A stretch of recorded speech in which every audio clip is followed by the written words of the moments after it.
70 लाख करोड़ का कर्जा है।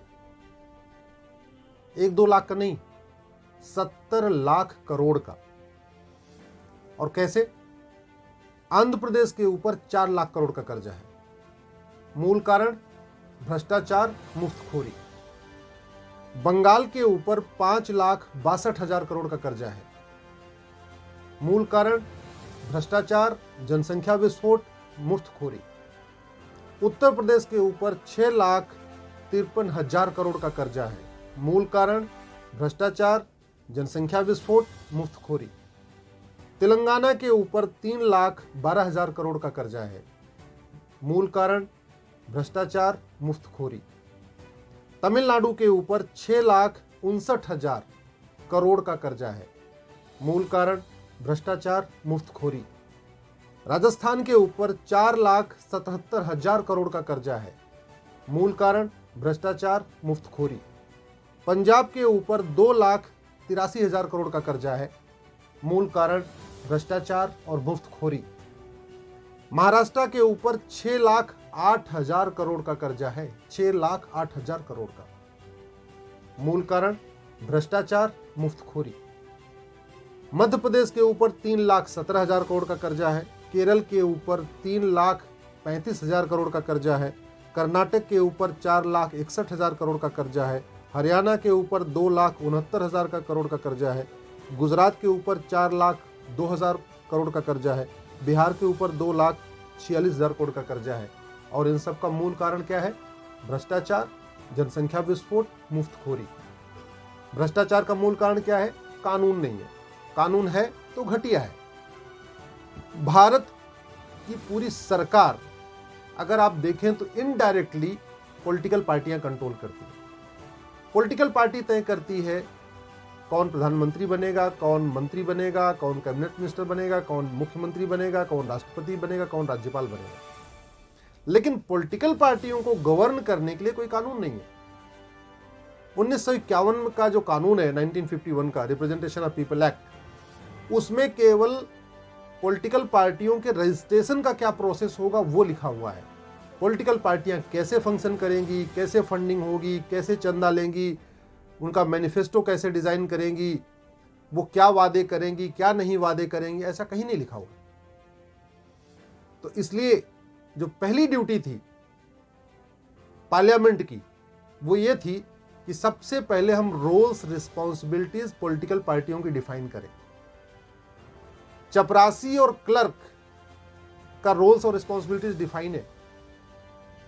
थानेदार, सूबेदार का रोल्स रिस्पॉन्सिबिलिटीज डिफाइन है।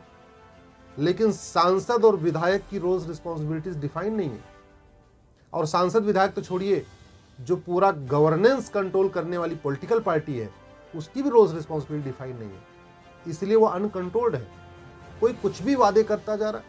उदाहरण के लिए अभी पंजाब में आप देखिए इलेक्शन चल रहा है। कर्जा पंजाब के ऊपर लगभग 2,82,000 करोड़ का है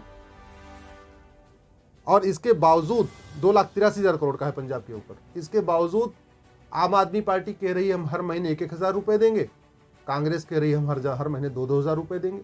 कहां से देंगे? पहले तो ऑलरेडी पॉपुलेशन पंजाब की लगभग यही 2,80,000 लगभग 2.25 करोड़ है पॉपुलेशन, और 2.25 करोड़ के आसपास कर्जा हो गया। यानी हर पंजाबी के ऊपर, वहां के बच्चे बच्चे के ऊपर 1 लाख का कर्जा है। और पॉलिटिकल पार्टियां कह रही हैं हम तो 1,000 देंगे, 2,000 देंगे। आएगा कहां से? आएगा ऐसे, ये शराब की दुकान खुलवाएंगे। ये इनका एक ही फंडा है, सत्ता में जीत आ जाओ, पैसा है नहीं तो पैसे इकट्ठा करने के लिए शराब की दुकानें खुलवाओ। पंजाब जो उड़ता पंजाब बना है, झूमता पंजाब बना है, उसका सबसे बड़ा कारण यही था। मुफ्तखोरी को बढ़ाया, सरकारी खजाने को लूटा, और जब जब पैसे की जरूरत पड़ी सरकारी अपना शराब की दुकान खुलवा दिया। दिल्ली में यही हो रहा है। दिल्ली जिसकी जनसंख्या लगभग 2 करोड़ के आसपास है, उसके ऊपर 20,000 करोड़ का कर्जा है। इसके बावजूद पूरी दिल्ली में मुफ्तखोरी चल रही है। मुख्यमंत्री कभी कुछ मुफ्त के वादे कर रहे हैं, कभी कुछ मुफ्त के वादे कर रहे हैं, कभी कुछ वादे कर रहे हैं, और फिर नतीजा देखिए सबके सामने आ गया। 900 शराब की दुकान खुलवाने जा रहे हैं। यानी हर मोहल्ले में 3-4 शराब की दुकान। शराब की दुकान खुलेगी, हमारी युवा पीढ़ी शराब पिएगी, नशेड़ी होगी। माँ बाप से झगड़ा करेगी, माँ बाप की बात नहीं मानेगी, माँ बाप पैसा नहीं देंगे, माँ बाप से मारपीट करेगी, स्वास्थ्य खराब होगा शराब पीने के बाद, हॉस्पिटल उसको माँ बाप को ले जाना पड़ेगा, पढ़ाई लिखाई ठीक से करेगा नहीं, आवारागर्दी करेगा, कल को हो सकता है अपराध में भी चला जाए। तो पॉलिटिकल पार्टियां केवल सत्ता की खातिर मुफ्तखोरी को बढ़ा के हमारे देश को बर्बाद कर रही है, अर्थव्यवस्था को बर्बाद कर रही है, हमारी संस्कृति को बर्बाद कर रही है, पूरे हमारे कल्चर को बर्बाद करती चली जा रही है। इसीलिए मैंने ये PIL फाइल किया। माननीय सुप्रीम कोर्ट ने हमारी PIL को समझा और उसको बहुत इंपॉर्टेंट माना। इसीलिए केंद्र सरकार के कानून मंत्रालय और चुनाव आयोग को इस पे उन्होंने नोटिस जारी किया है, 4 हफ्ते के अंदर जवाब मांगा है, 25 फरवरी को इस पे फिर सुनवाई होगी।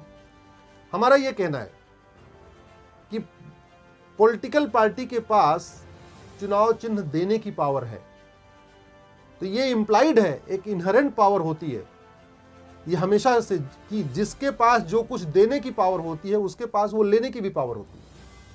इलेक्शन कमीशन के पास इलेक्शन सिंबल देने की पावर है, इसलिए इलेक्शन कमीशन के पास इलेक्शन सिंबल लेने की भी पावर है। इलेक्शन कमीशन के पास पॉलिटिकल पार्टियों का रजिस्ट्रेशन करने की पावर है, इसलिए इलेक्शन कमीशन के पास पॉलिटिकल पार्टियों को डीरजिस्टर भी करने की पावर है। लेकिन इलेक्शन कमीशन क्या कर रहा है? सफेद हाथी बना हुआ है, सिंबल दे तो रहा है, सिंबल ले नहीं रहा है, रजिस्ट्रेशन कर तो रहा है, लेकिन डी रजिस्टर नहीं कर रहा है। इसीलिए पॉलिटिकल पार्टी अनकंट्रोल्ड है। पार्लियामेंट कानून नहीं बना रहा है, इलेक्शन सिंबल अपनी ड्यूटी नहीं निभा रहा है, तो होगा क्या? यही होगा, मुफ्तखोरी बढ़ेगी।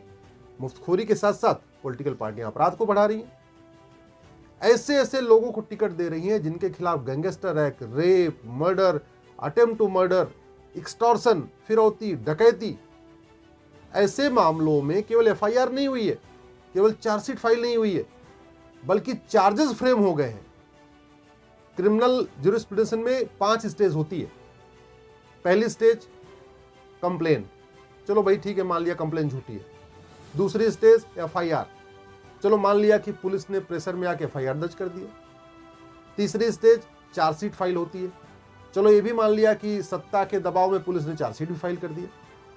चौथी स्टेज होती है चार्जेस फ्रेमिंग, उसमें जज पहले दोनों पक्षों को सुनता है, दोनों पक्षों की दलीलों को सुनता है, सुनने के बाद फिर जज चार्ज फ्रेम करता है, मतलब उसमें जुडिशियल माइंड अप्लाई हो चुका होता है।